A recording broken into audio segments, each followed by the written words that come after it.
самараи истиқлоли давлатист ки рушди сайёҳӣ дар маркази диққати ҳукумати мамлакат қарор дорад ва он на танҳо ба болоравии иқтисодиёт мусоидат мекунад, балки боис бар он мегардад ки имконияту дастовардҳои соҳаро сайёҳон ба аҳли олам шинос намоянд.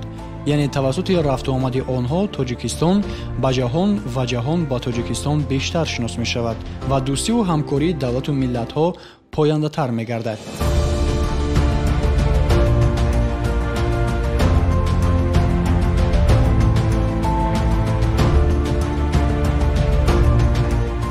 тавре мушоҳидаҳо нишон медиҳанд, яке аз роҳҳои дигари ҷалби таваҷҷӯҳи сайёҳон ки ҳамчун фишанги таъсирноку самаранок дар замони муосир аз он коргирӣ мешавад, ин сайёҳатро бо намудҳои варзиш омехта карда, аз он намуди нави истироҳату фароғати фаъоли ҷисмонӣ ва шаклҳои нави сайёҳатҳои варзиширо ташкил додан аст. зеро дар ин ҳолат доираи ҳаводорону завқмандони сайёҳат аз ҳисоби дӯстдорони варзиш боз ҳам васеъ карда мешавад. маҷмуан агар таҳлил кунем, аз нисф зиёди аҳолии кураи замин ба намудҳои нави сайёҳат, махсусан сайёҳии варзишӣ рағбат доранд. ин аст ки аз рӯи омори созмони байналмилалии сайёҳӣ давоми соли гузашта 1,3 миллиард нафар танҳо барои сайёҳат ба кишварҳои дигар рафтанд, ки ин нисбат ба соли 2022 33,4% ва нисбат ба соли 2021 112,2% зиёд мебошад.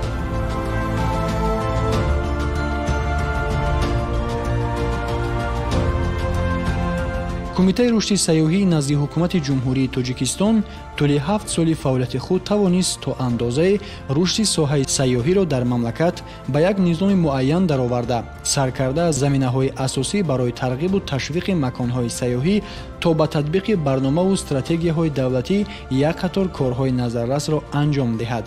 вобаста ба рушди варзиши сайёҳӣ дар ҳамкорӣ бо Кумитаи кор бо ҷавонон ва варзиш, Федератсияи варзиши сайёҳӣ, ширкатҳои сайёҳӣ ва макотиби миёнаву олӣ, кумита тамоми чораҳои заруриро ҷиҳати боз ҳам тақвият ёфтани нерӯи кадрии соҳа ва иқтидори қабулу хизматрасонии арзанда ба сайёҳон андешида истодааст. дар ҷумҳурӣ аз соли 2018 стратегияи рушди сайёҳӣ барои давраи то соли 2030 давра ба давра мавриди татбиқу амалишавӣ қарор дорад, ки ин гувоҳи он аст Тоҷикистон дар як даҳсолаи дигар ба яке аз мамлакатҳои камназири сайёҳатбоб дар минтақа ва ҷаҳон табдил хоҳад ёфт.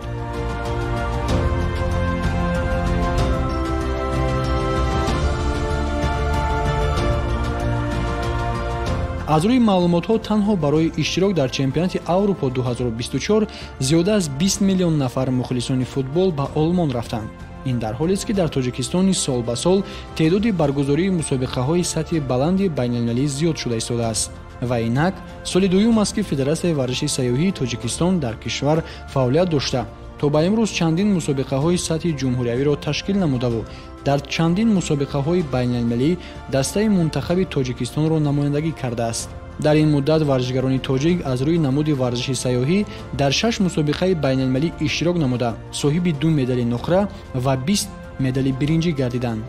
ҳамзамон Федератсияи варзиши сайёҳӣ 5 мусобиқаи ҷумҳуриявиро бо иштироки муҳассилини макотибҳои миёнаву олӣ ва дигар шавқмандони соҳа гузаронида ба дарёфти чандин нафар истеъдодҳои наву ҷавони соҳа муваффақ шудааст, ки ин дастовардҳо дар тӯли ҳамагӣ 2 соли фаъолияти Федератсияи варзиши сайёҳии Тоҷикистон натиҷаҳои беҳтарин арзёбӣ карда мешаванд.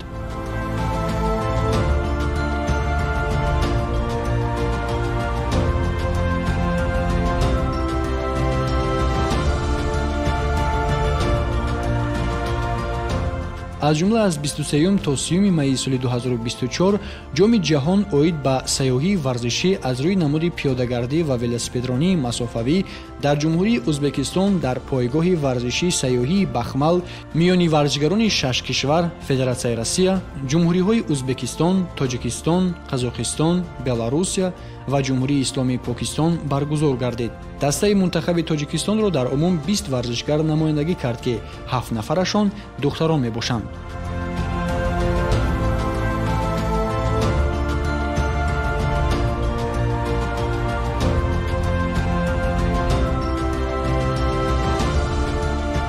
ҳамзамон дар мамлакат ҷиҳати боз ҳам ривоҷу равнақ додани намудҳои сайёҳии варзишӣ федератсияи парапланеризм ва воситаҳои парвозии сабуки тоҷикистон ба фаъолият шурӯъ намуда аллакай ба гузарондани ду мусобиқаи сатҳи байналмилалӣ ҷоми пойтахт ва ҷоми президенти ҷумҳурии тоҷикистон дастёб гардид. қобили зикр аст ки ба туфайли ин мусобиқаҳо варзишгарону доварон, мураббиҳо ва мухлисони зиёде ба тоҷикистон омаданд ва дар баробари иштирок дар мусобиқа аз оне ки мамлакати моро ин қадар зебою нотакрор дарёфтанд хеле хушҳол гардиданд.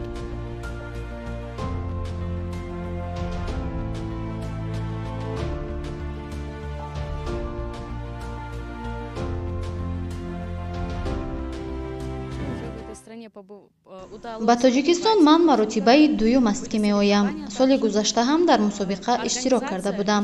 сатҳи ташкил ва умуман макони интихоб гардида хеле зебою диданӣ аст. ҳама дар ин ҷо бо тартиб роҳандозӣ гардидааст. тоҷикистон кишвари хеле зебо ва дорои табиати дилкаш мебошад.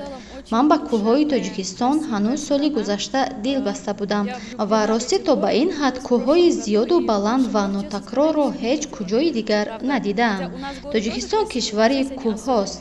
мардумаш меҳмоннавозу самимиянд, мисли худи табиати дилфиребаш. дар умум тоҷикистон ба ман хеле писанд омад.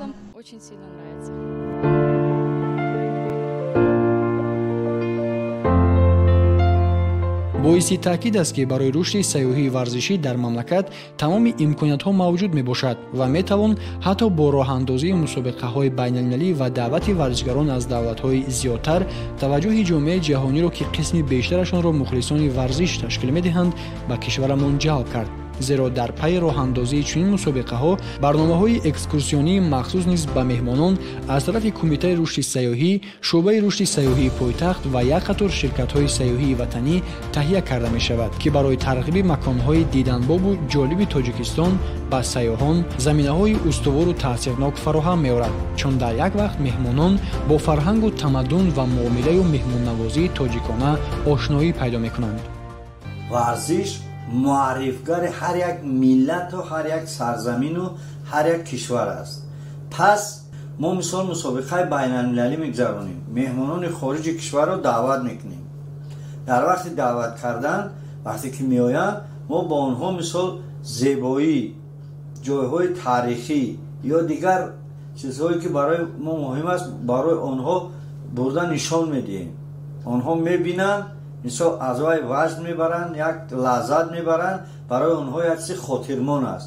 ин ҳам як талъамии мисол сайёҳӣ бо варзиш аст. яъне ки ё ин ки мо меравем ба ягон ҷо ба мусобиқа, ҳатман мо мерем як ҷоро чикор мекунем, мебинем, тамошо мекунем, барои худ як чизро мебинем. вақте ки уно ҳам ки меоянд мо ҳаракат мекунем ки барои онҳо як мисол барномаи мушаххаси сайёҳӣ ташкил кунем ки бурда ҷойҳои беҳтаринро ба онҳо нишон бидем, инъикос кунем.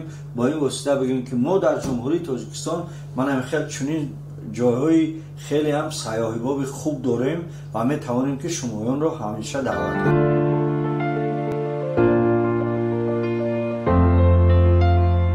воқеан ҳам дар ин гуна мавридҳо имконият барои тарғиб зиёдтар мегардад ва онҳо ҳатман дар раванди сафар ва пас аз он дар саҳифаҳои иҷтимоии худ таъссуроти хуби омаданашонро ба тоҷикистон баён мекунанд ва барои дубора омадан хоҳишмандии хешро изҳор менамоянд.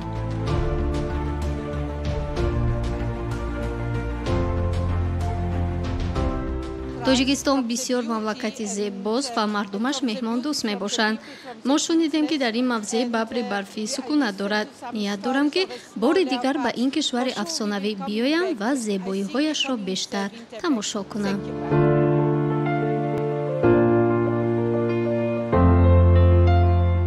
яке аз намудҳои дигари варзиши сайёҳӣ ки дар тоҷикистон низ ҳаводорони зиёде дорад, ин қайиқронии обӣ мебошад ва солҳои охир бо таваҷҷӯҳу дастгирии ҳукумати мамлакат ба ин намуди варзиши ояндадор дар тоҷикистон якчанд мусобиқаҳои сатҳи байналмилалӣ баргузор карда шуд.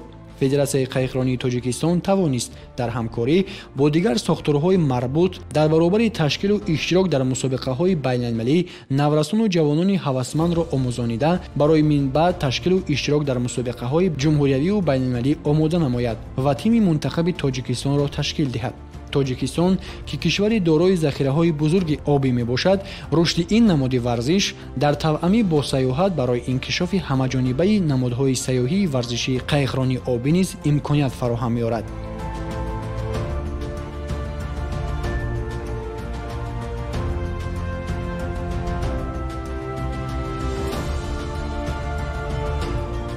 яъне танҳо бо муттаҳидии кумитаи рушди сайёҳӣ, кумитаи кор бо ҷавонон ва варзиш, федератсияи варзиши сайёҳӣ, федератсияи парапланеризм ва воситаҳои парвозии сабук, федератсияи қайғронӣ ва дигар сохторҳои дахлдори соҳа метавон рушди соҳаи сайёҳии варзишӣ ва умуман сайёҳиро дар кишвар тақвият дод. албатта дар ин ҷо саҳми ширкатҳои сайёҳиро низ нодида гирифтан нашояд, зеро ширкатҳои сайёҳӣ дар ин занҷираи фаъолияти соҳа яке аз нақшҳои муҳимтаринро иҷро мекунанд ва ин ҳам барои он ки кори ширкатҳои сайёҳӣ бевосита бо худи сайёҳон алоқаманд аст ва аз ҳама бештар онҳо ба сайёҳон бевосита хизматрасонӣ мекунанд. дар таи солҳои соҳибистиқлолии мамлакат барои рушди сайёҳии варзишӣ ва умуман сайёҳӣ, ширкатҳои зиёди сайёҳӣ, меҳмонхонаву ҳомстейҳо, тарабхонаи ошхона, пойгоҳҳои сайёҳӣ ва дигар марказҳои хизматрасонӣ ба фаъолият шурӯъ намуда, фазои фаъоли сайёҳии мамлакатро боз ҳам бою ғанӣ гардониданд. аммо дар айни замон ҳанӯз ҳам боз як қатор мушкилотҳое вуҷуд доранд ки аз масъулин фаъолияти ҷонокро талаб мекунад. аз қабили таъмирталаб ва ё умуман набудани роҳ ба бисёре аз минтақаҳои сайёҳӣ, шароити оддитарини истироҳату фароғат дар минтақаҳои дурдасти сайёҳӣ, алоқаи нохуби интернет ва ғайра аз мушкилотҳои асосии соҳаи сайёҳии кишвар мебошад ки мебояд ҳарчи бештару беҳтар ҷиҳати ислоҳи онҳо чораандешӣ намуд.